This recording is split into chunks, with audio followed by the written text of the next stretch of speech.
In this video I'm going to show you how to clear WhatsApp call log history on your iPhone. It's pretty simple and easy, so just follow these simple steps. And first I need to open up WhatsApp application, and then I need to get into call tab. I click right here at the bottom. Here I see all my calls, all just missed calls, and here I can swipe to the left any of the call to delete one of them, or I can tap on edit button, and here by tapping on this red icon I can do the same thing.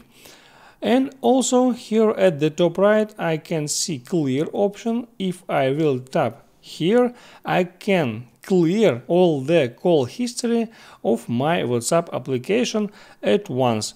Just tap here and my call history is now cleared. I hope it helps you, and before you go, please like and subscribe.